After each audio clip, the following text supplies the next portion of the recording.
Oh my gosh. Hi, everybody. Sorry, I'm a couple minutes late. I was on Thursday's webinar and I was really upset because there weren't any questions. And then I realized I was on the Thursday one. So, oh my goodness, so many great questions.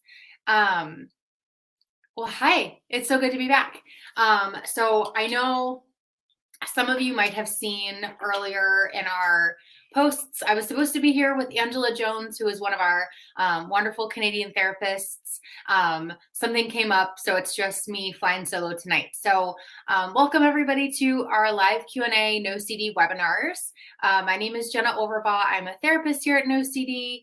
I'm also the manager of community engagement. So you probably see me a lot on the in-app forum. You probably see me a lot on social media. So really good to be back and to hopefully answer some of your questions. So if you've never done this before, now is your opportunity to get some questions answered. I don't go in order. So if I didn't get to your question, that doesn't mean that I won't get to it. So I try to just find some that are helpful for people that I can answer without being reassurance. Okay. Let's just go with the first one. So this question is from Jason Ortega. How can journaling be of any help when there is a limited to no access to OCD specialists in the country you live in? Any particular method or system you could point out? So I think this brings to light a bigger question, and hopefully I'll answer your question within this, but I think journaling is fine. Coping skills are fine.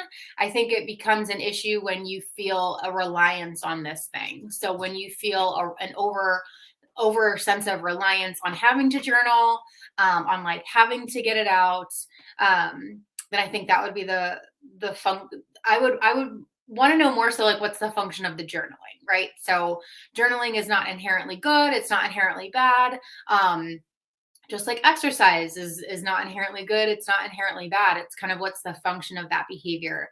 To what extent are you engaging in that behavior? Are you able to stop doing that behavior? Are you driving the ship when it comes to that?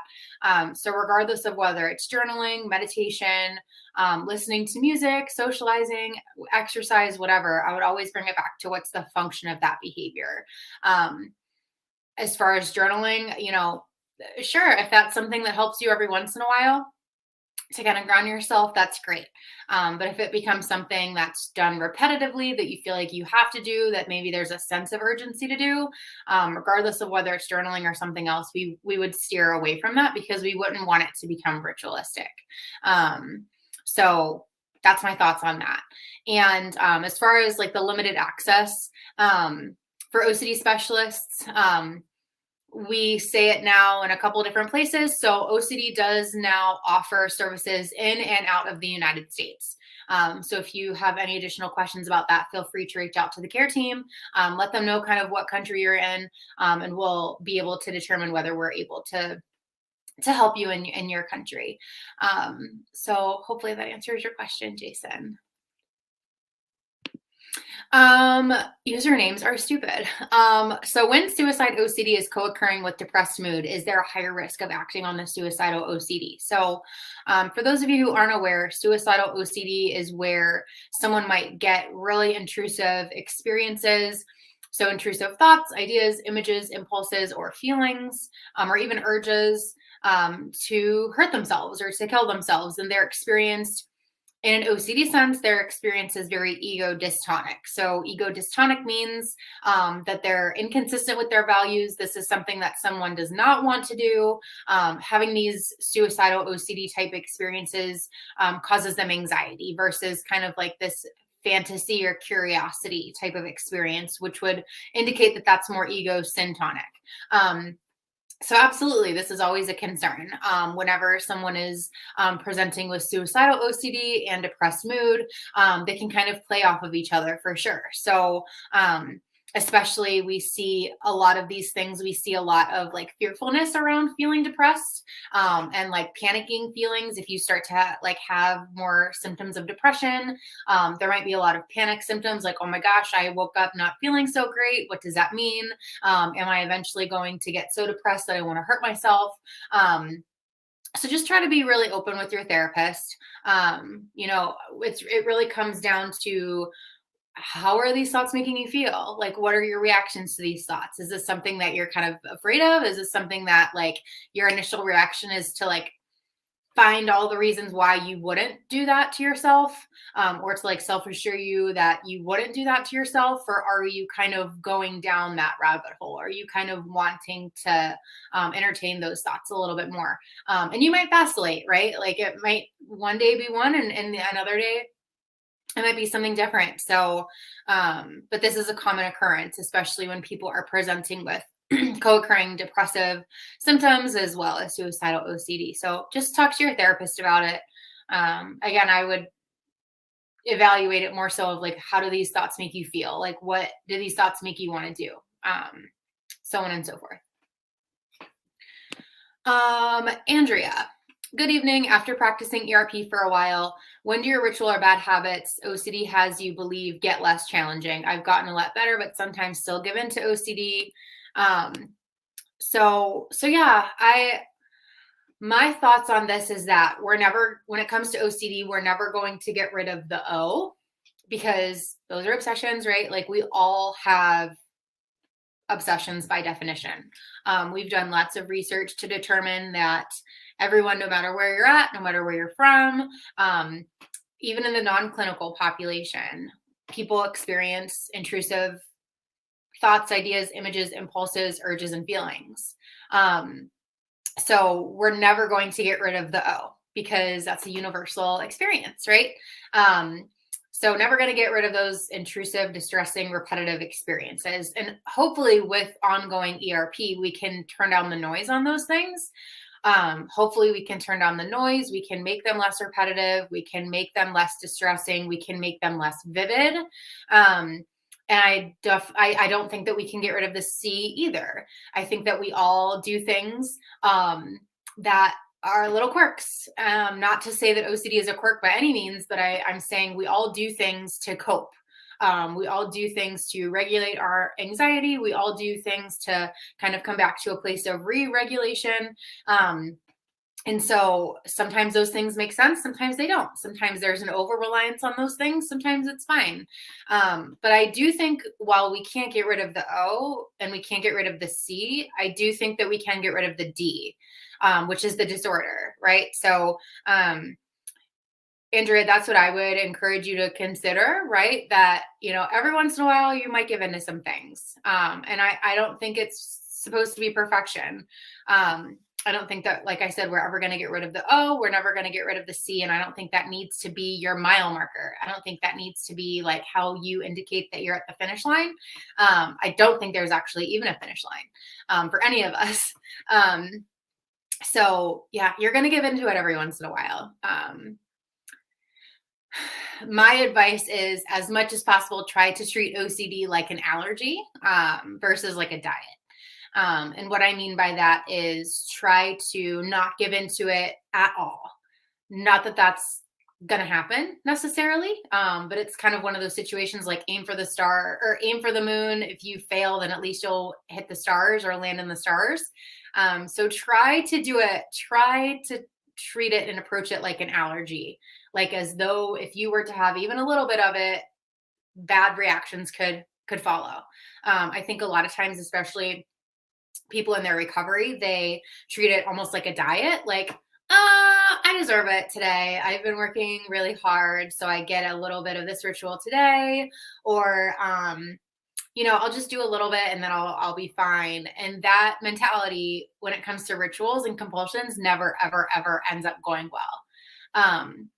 So with practice, they've done tons of research to show that the one consistent correlation as far as like long-term maintenance goes and long-term ability to kind of maintain those gains in your recovery after treatment comes down to one factor, which is your ritual prevention. So according to the research, your ability to maintain those gains long-term after treatment doesn't matter as much about your therapist or the quality of therapy that you got. And it doesn't even matter about your subtypes or how severe you are. Doesn't matter even how many exposures you did.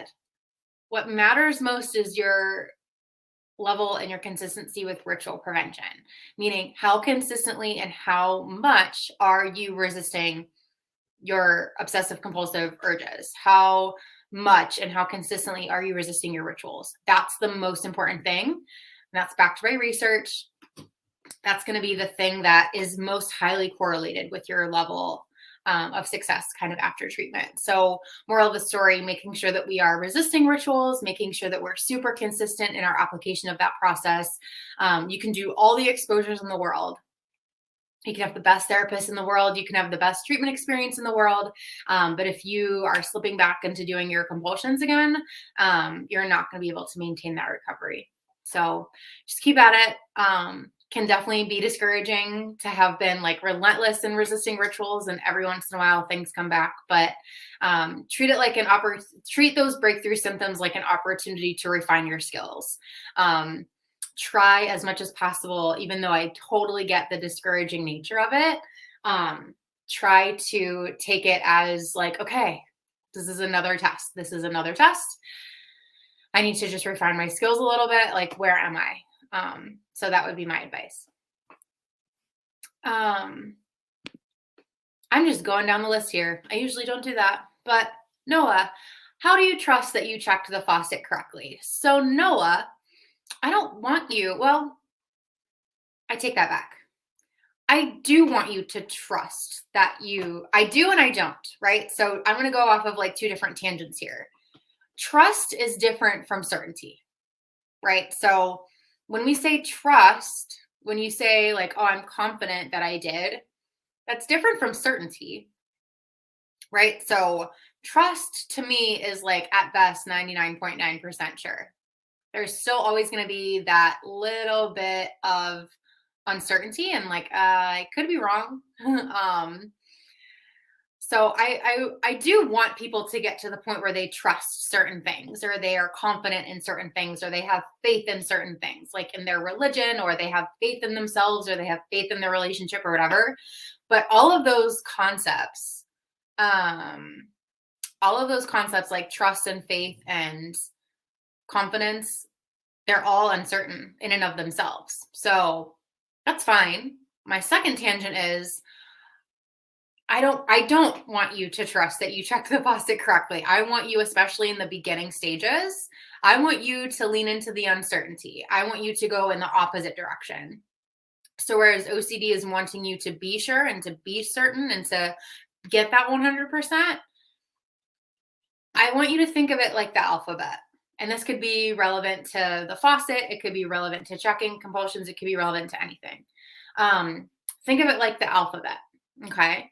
So think of A, meaning like you're checking the faucet constantly. You want to be able to know 100%. You need to know 100% about that faucet, and you're checking it like crazy. That's A. At the other end of the spectrum is like being totally careless and not checking anything at all. You have no idea whether the faucet is checked or not. We want you to be able to be somewhere in the middle of the alphabet, right? We want you to be like MNO, kind of the middle sweet spot of the alphabet, where you can be okay. Like I maybe I did, maybe I didn't, I don't know, but I'm really not gonna like go back and check. I'm gonna keep going with my life. In order for you to get to that MNO spot, we're gonna need to force you to like ST. So I'm not going to have you like turn your faucet on and then walk out of your house and see what happens. But I am going to have you turn your faucet on, maybe close your eyes and turn the faucet off, and not double check it, not do anything like that. I'm going to have you just walk away and see what happens, and try to do that repeatedly so that you can feel really uncertain and then maybe come back to the middle over time. So we start out having you lean into that uncertainty. We start out having you almost welcome that uncertainty and egg it on and do these exposures to elicit that discomfort. while you resist the ritual, with the intention that you are able to kind of settle back in that like confidence, faith, trust kind of area. But again, trust is not 100%. OCD is not trust. Trust is not enough for OCD. So just know that OCD always continues to raise the bar, right? So, you want to check one more time just to be sure, or just so that you can trust it. It's eventually going to be 2 more times and 3 more times and 4 more times. And eventually it's not enough. You ask someone else to have to do it for you. It's never enough for OCD.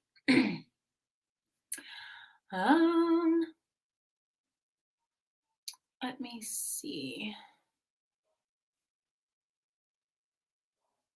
Oh my gosh, this happens a lot. So Kaylee, I just started doing exposures and I feel like my OCD has gotten worse. What's happening? Kaylee, this is super normal. And it really stinks. Really stinks. But I want you to think of it this way. So I have a toddler. Okay. I have a 3.5-year-old. Let's assume that, and this is true, every time we go into Target, he's used to getting a toy. Every single time we go to Target, even if we go for paper towels or something quick, like he gets a toy. And now he's so used to that. Now we go to Target, we get a toy, except now it's generalized, right? Like now he can't even let us go to the gas station without getting a toy or some type of surprise, which is again, legit true story. And that's what OCD does too, right? It kind of generalizes and things snowball and things just get really out of control. So let's say that all of a sudden my husband and I have the conversation that due to money or just, trying to set boundaries with our child, we're not going to keep giving him toys every single time we go out to the store. He needs to learn that we go to the store and we don't always get a toy. So next time we go to the store, my husband and I are intent on not giving him a toy. My son doesn't know that. Why would he, right? Like he's used to what I've provided him this whole 3.5 years, which is this documentation that every single time we go to the store, you get a toy. My son doesn't know what I'm about to do. He doesn't know that it's not good to get a toy every time that you're at the store. He's only 3.5, and he only knows the information and the documentation that I provide him. So all of a sudden he asks for a toy. And again, why wouldn't he? This is the equivalent of you feeling anxious when you do this anxiety provoking thing. And so now all of a sudden I'm saying, no, honey, we're not getting any toys here. We're just here for this. And then we're going to go home. This is the equivalent of you not giving into your ritual. What's going to happen, right? The kid's going to freak out. He's going to not just ask more and more and more and more and more. He's going to continue to raise the bar, and have a full-on temper tantrum. And this happens. And it's not just an analogy. This is how we learn and unlearn and learn new behaviors. This is what happens in our brain. So it's not an analogy. It is literally called an extinction burst. So that's a fancy word for when you stop reinforcing a behavior that you've typically reinforced, you will temporarily see an increase in that negative behavior. So trying to give you guys another example. Think about it like even going through withdrawal of like a substance or something, although obviously that's way more physiological and medical of an issue, but same thing, right? So all of a sudden you stop drinking. Now all of a sudden you notice that everyone around you is drinking. It's kind of one of those things too, where, if you're looking for it, you're going to find it. So by starting exposures, you're also thinking of things a little bit differently. You're not just in like this kind of fleeting mode where you just do things and you're on autopilot, like feeling anxious, ritualizing, You're thinking about things differently through a different lens and with a different frame of reference, which is awesome. But it's also going to bring your awareness and bring your attention to areas where maybe you weren't aware of it before. So between that, just being more vigilant for these things and being more aware of these things, in addition to the extinction burst, my advice is you have to stay the course. So would I be smart to give my child the toy at the peak of his temper tantrum? I mean, every behavior makes sense, right? But every behavior also has consequences. So the behavior of me giving him the toy has the benefit of stopping the temper tantrum.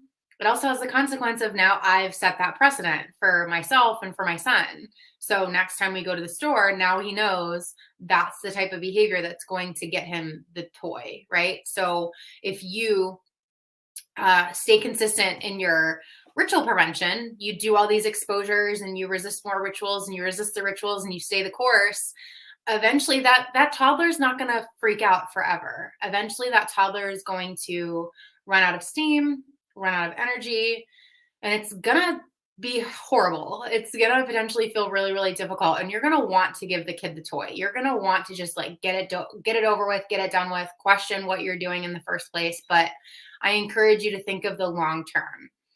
I encourage you to think of like, I'm resisting rituals now so that it's easier later. And that's what I have to do when my son is freaking out in Target. I have to not give him what he wants then so that we can come back to Target later. It's all about the later, which is unfortunate because we're such instant gratification human beings. And ERP is not instant gratification. So totally normal. This is like par for the course. Just stay with it. Consider it an indicator that you're kind of rounding the corner. And that as long as you stay consistent in your ritual prevention, you'll see the other side of that soon.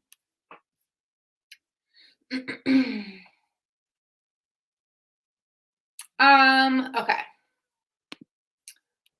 Do you think watching these webinars can be considered a compulsion? Anything can be considered a compulsion. So to determine whether something is a compulsion, I would encourage you guys to ask yourself, what's the function of this behavior? Why am I doing it? Am I doing it because I want to and it makes me feel good and I just feel like doing it right now? This is consistent with my values. Or do I feel like I have to do it? Like it's urgent. If I don't, something bad is going to happen. Ask yourself further, like what would happen if I didn't? Like if I didn't, would I be nervous that I lost information? Would I be nervous that I would relapse? Would I be nervous that I wouldn't get my question answered? Or would it be like, wouldn't be that big of a deal and kind of carry on like anything else? So by asking yourself those two questions, anything can become a ritual. Wearing this headband can become a ritual. Carrying bacon in your pocket can become a ritual. It literally doesn't matter. It doesn't matter. Doesn't matter what it is. Ask yourself the function of that behavior. So why am I doing it? What would happen if I didn't do it? And that will give you a better indication of how you're doing with all of that.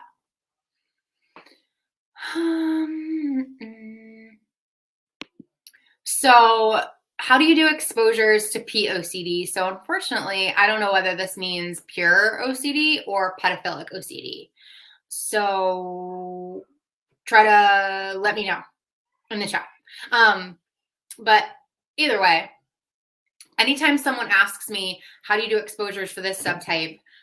I really can't answer because it depends on you. It depends on you and your unique fears. So even if this meant pedophilic OCD, so people who have obsessions and compulsions around this fear of being a pedophile, it totally depends. One person could be really worried about becoming a pedophile and like being around children in swimsuits. Another person could be worried about someone else maybe doing that to their child. Speaking of children, you can probably hear mine in the background. So another better example, trying to become less distracted.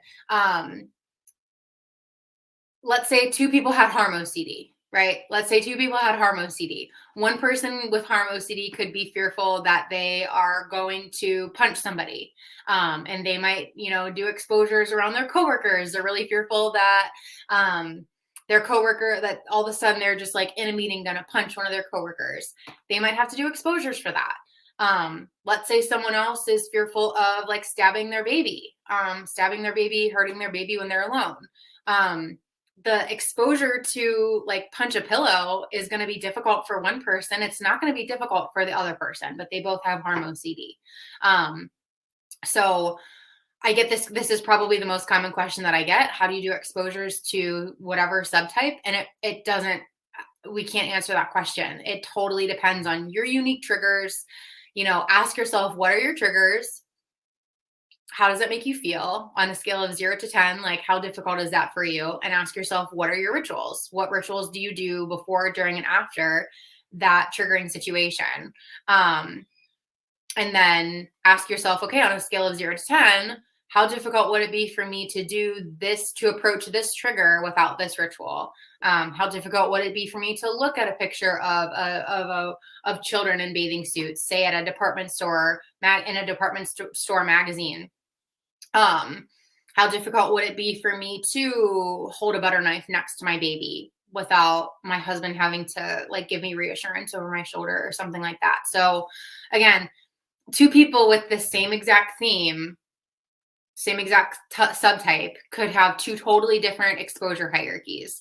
If it was that easy to just create like, oh, here's a harm OCD exposure hierarchy, here's a exposure hierarchy for contamination OCD, like we wouldn't need therapists, right? There's an art to it. There's also a science to it, just being very particular about that person. So you have to do way more functional analysis about what it is that you're triggered by. What are the rituals that you're doing, all those things. So totally depends on your unique situation. I'm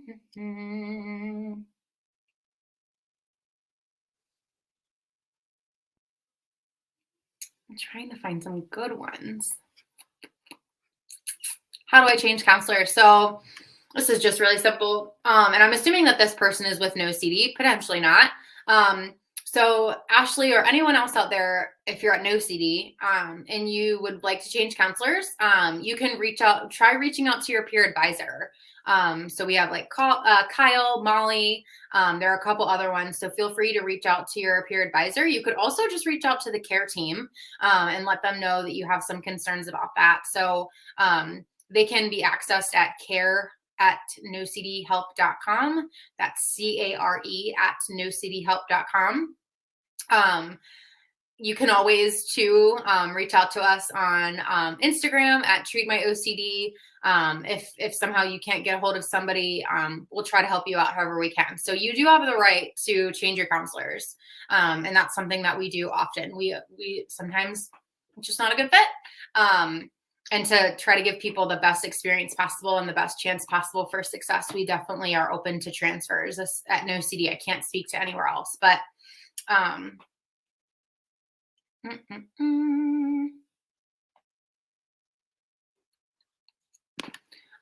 so Wes, today I had a moment that I did a compulsion and started going down the rabbit hole of compulsions. I couldn't get out of my own head. What comes to mind here is an analogy that I typically use is to describe mental compulsions. So to me, especially mental compulsions like rumination, but really other compulsions too, I think of them like trains. When you've just started, when it doesn't have a whole lot of velocity or a whole lot of momentum, they're a lot easier to reroute and to just become aware of them and try to redirect it to, I'm not answering that question right now. There's no way that I can know that information. I'm letting that go. That's an example of what you could say or how you could enact like non-engagement strategies with a rumination. Whereas similar to a train, if something's been really invested in, if a rumination or a compulsion's been really invested in, you've been really thinking about it pretty deeply and, analyzing it pretty thoroughly, you've been doing it for maybe 2 or 3 hours, it's like a train that has a lot of velocity. It has a lot of momentum behind it, and it's going to be hard to stop. So think of it that way. My best piece of advice when it comes to this difficult scenario is to just be as vigilant as possible, to try to catch that rumination as early as you possibly can so that you can treat that like a train. It's going to be a lot easier to kind of bring back to the station, or i.e. whatever your present moment is, kind of whatever it is that you're evaluating, whatever interests you at that moment, versus if it had been going for several hours. So next time, just try to be a little bit more vigilant for it. And it's always going to feel uncomfortable.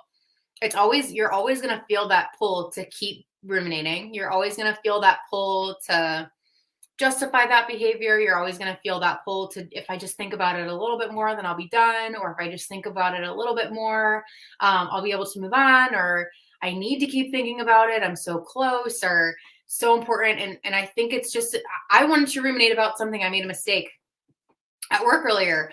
And I did something a little bit embarrassing that potentially could have gotten me in trouble. And I wanted to like think about all these different scenarios so badly, like how this could have been interpreted, and thinking of the worst case scenario, probably thinking of the best case scenario. And it's like, there's literally no way that I can figure that out.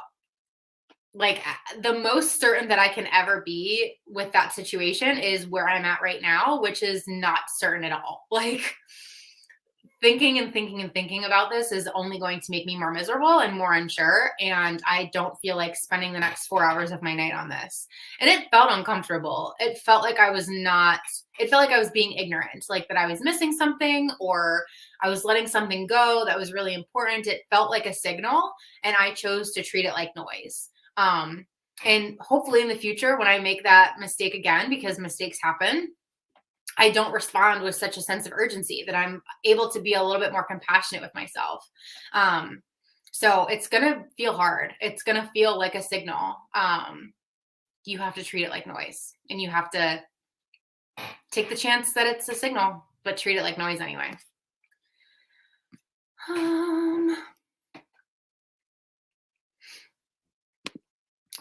So I believe OCD peers, where can we find peer groups for 13-year-olds? I believe OCDpeers.com has peer groups. I also believe that Hardquark has peer groups. NOCD has peer support groups also for NOCD members. So if you are interested in support groups, you can definitely become a member, and that's something that you get as part of your experience being a member. So otherwise, I would encourage you to check out Hardquark and or OCD peers. And yes, you basically have to set boundaries with the OCD. I think of the energy that I would want someone to have is setting like very clear boundaries with like a puppy. Dr. Reed Wilson, who is amazing, and he's kind of a pioneer in the OCD world. I think of it like if a puppy came up and you just got a new puppy, and he was chewing on your wood desk or whatever, you wouldn't be like, oh, that's strange. I don't know why he's doing that right now.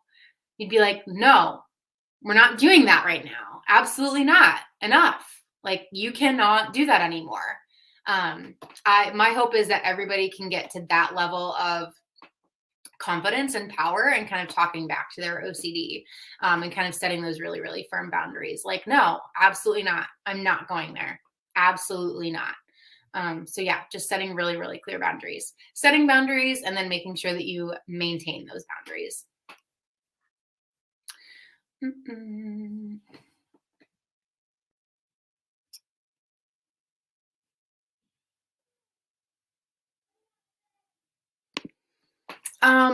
What advice do you have for someone who's working through ERP but is still dealing with anxiety and shame around it all? So I think the anxiety piece and the shame piece, I think, is going to take some time.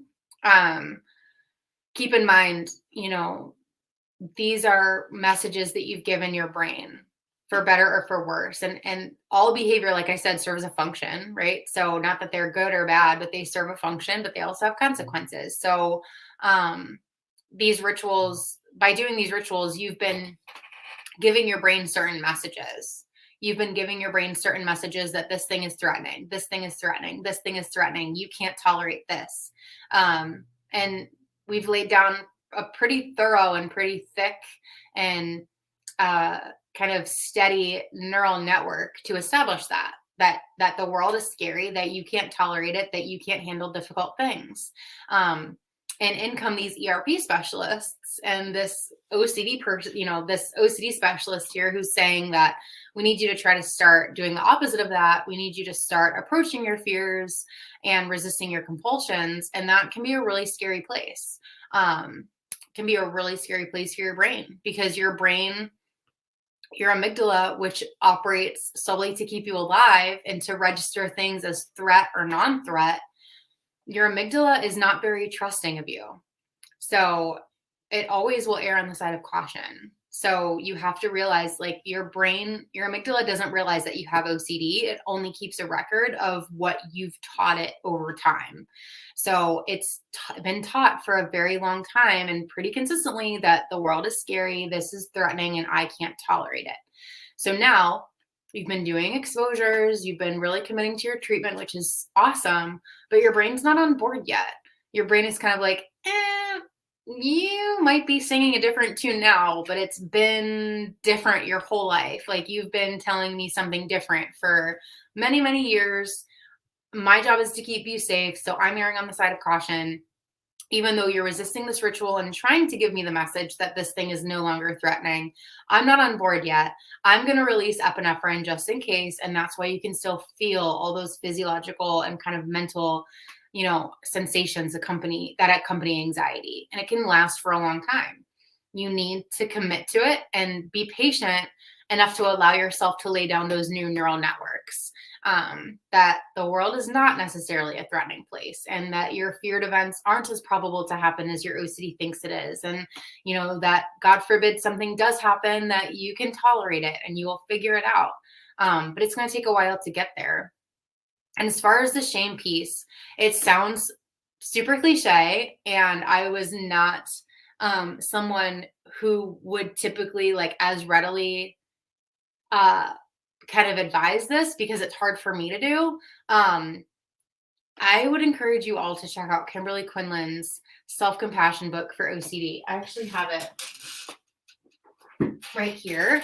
And she was on, I think, our webinar last week for for OCD Awareness Week. So this is Kimberly Quinlan's the self-compassion workbook for OCD.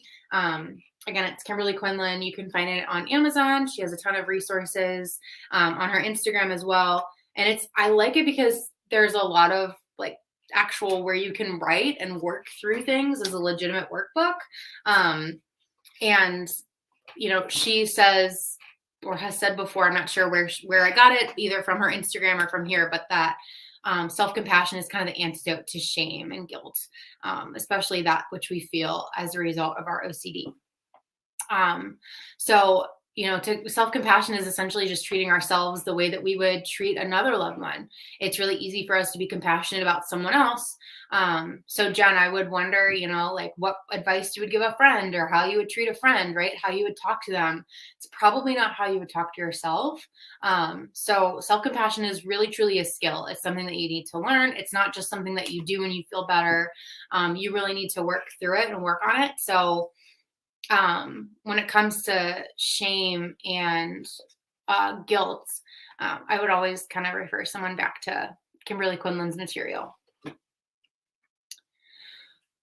All right, I'm going to take 2 more questions.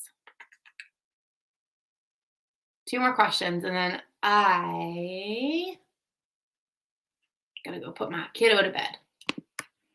So, if someone has OCD and generalized anxiety disorder, will the treatment be the same for the GAD part? So this is one of my passion topics. I love this question. I did a big webinar through NOCD on it. And it's one of my favorite topics. Oh my gosh, I could make this a whole webinar in and of itself. But essentially, yes, according to the Diagnostic and Statistical Manual, these are separate diagnoses. They are separate from each other.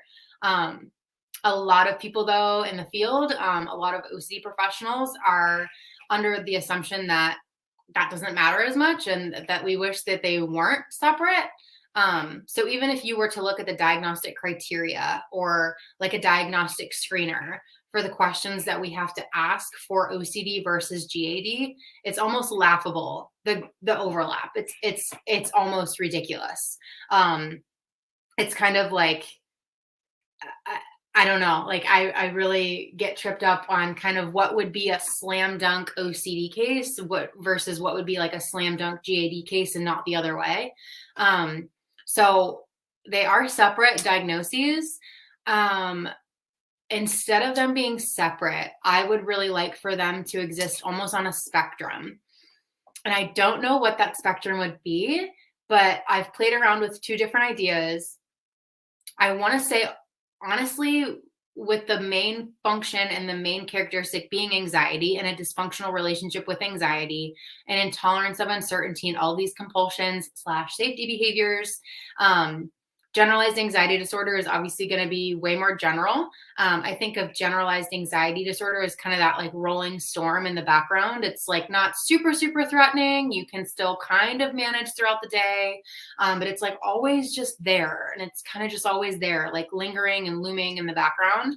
Whereas OCD, I feel like, is experienced more as like that thunderbolt, like that lightning strike that can be very, very sudden and quick and hit you out of nowhere and just very intense.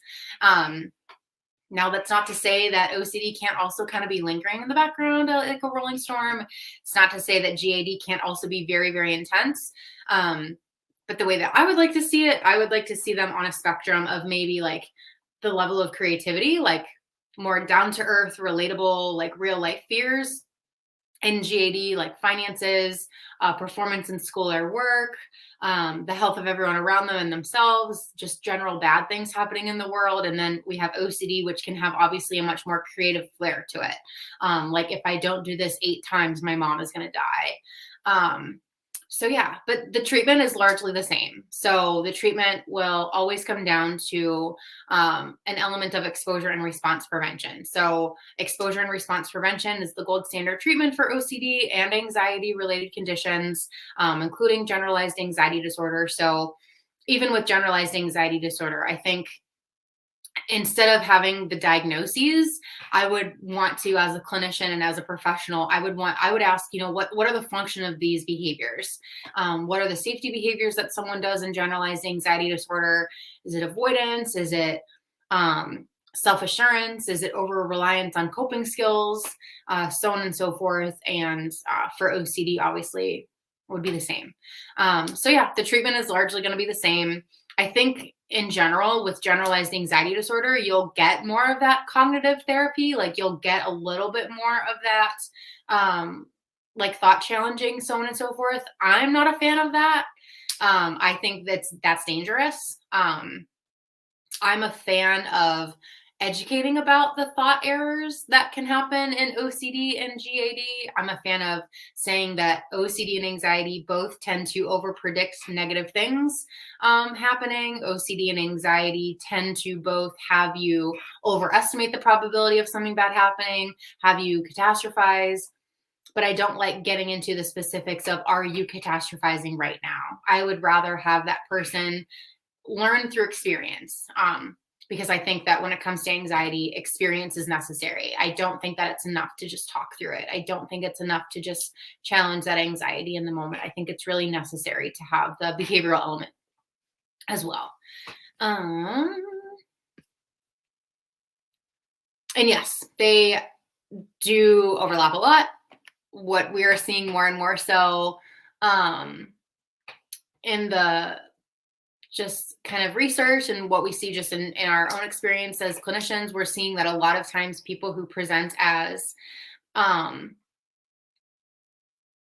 we see a lot of people presenting and they have OCD, but they've kind of always been like an anxious person. Like I've always been an anxious person, or they definitely, they've had GAD before.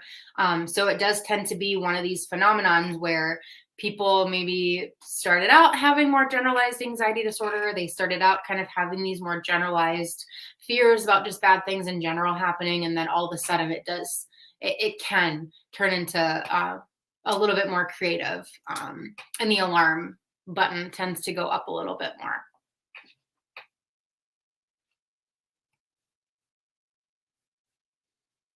All right, one more question. And yes, oh my gosh, OCD Doodles by Laura is amazing.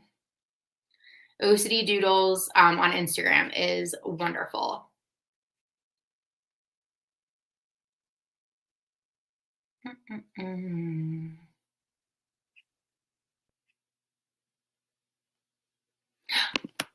I like this one. Is there a reason why dealing with OCD pertaining to your health, you begin to have physical problems, symptoms as it pertains to that fear of illness? Yes. So if I were to sit here and talk to you guys about lice, probably within 10 or 15 minutes, I show you guys pictures of lice. I talk about lice. I show you videos and sounds of lice. You'd probably all at some point start scratching your head. It's just our bodies are really imaginative, and our bodies kind of do these things that are just strange and can't really explain it. And then the other piece is that I think it's also a confirmation bias. So, the long story short of confirmation bias is that we all have this bias that when you're looking for something, you'll find it. So if I had all of you between now and tomorrow count all of the blue Jeeps that you found on the street, every single blue Jeep that you find, I want you to count it. You'd probably find a lot of blue Jeeps, but it's no more blue Jeeps or no fewer blue Jeeps than you've ever seen before. It's just that you weren't really looking for them before. So now all of a sudden it's like, oh my gosh, I'm seeing so many blue Jeeps. They were always there. It's just that you weren't necessarily paying attention to it. So I think that can definitely happen when it comes to physical symptoms, right? So if I were to scan my body right now, I have an itch in my ear. I kind of have to pee. My back hurts. My mouth is really dry. Like if I'm looking for things, I'm going to find them, right? So versus I didn't really notice any of those uncomfortable sensations because until I brought my awareness to them and my attention to them, because I was so focused on what was in front of me, which is this webinar. So the point is that you are always going to have these uncomfortable sensations. You're especially going to have more of those sensations when you obsess on them and when you do a lot of compulsions around them. Back to the lice example, you can kind of almost create those sensations and create those experiences. And especially when you're looking for something, you will find more of it. So I hope that was all really, really helpful. My gosh, I could stay on here forever and answer questions. I have to come back one of these days. I will be back one of these days. I'll be back in a couple weeks with one of our advocates to talk more. I wish you all the best of luck in your recovery. We have Dr. McGrath coming on tomorrow. We have Jackie Chapin coming on Thursday. So she's a therapist. You might know her as Jackie Chapin Therapy on Instagram. So she'll be back too. We have lots of wonderful people coming back to answer your questions in the future. So come back, keep getting your questions answered. You can find us on Instagram at Treat My OCD. And I hope to see you all again some other time. Thank you guys. See ya.